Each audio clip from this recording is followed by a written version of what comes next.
Ladies and gentlemen, welcome to Choir Leader in a Kayak. Mesdames et Messieurs, bienvenue à Choir Leader in a Kayak. Meine Damen und Herren, willkommen à Choir Leader in a Kayak. An international episode.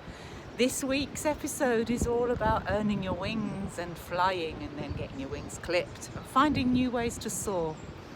This time, 30 years ago, in March of 1991, I earned my wings and I became, after weeks of training in Chicago, I became an international flight attendant and learned how to say chicken or beef many times. No, actually, we must never underestimate the job of the flight attendant.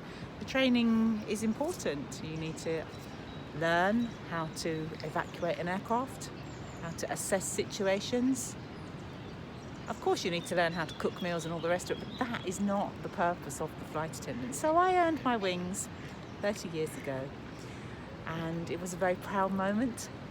I met some great people on my training course. So sadly you don't see them anymore, but I have such fond memories of our time living in the same room and sneaking off late at night for Klondike ice cream bars from the vending machine. And having to light a few matches in the bathroom, the shared bathroom, if you get my drift. It was a wonderful time. And then as things changed and developed and I had my family, I needed to stop doing that work so that I could be more ground-based. And it certainly is a big lifestyle change when you stop international travel on a weekly basis. I would literally fly to Chicago or New York or San Francisco, LA, Delhi, every week.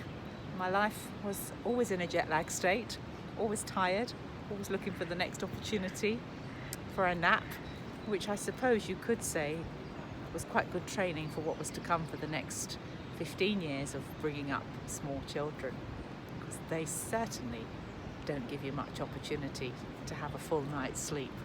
So I find myself 30 years later with really fond memories of that time. Did my life as an international flight attendant equip me for life as a musician? It did. It really did.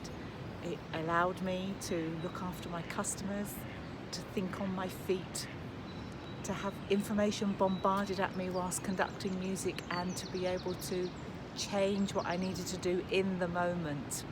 It was a great job.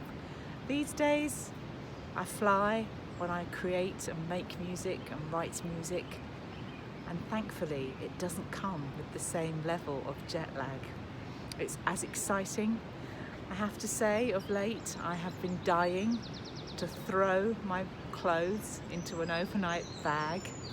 And literally, that is what I used to do. Some people in our household even used to mock my packing technique, but that's how I packed.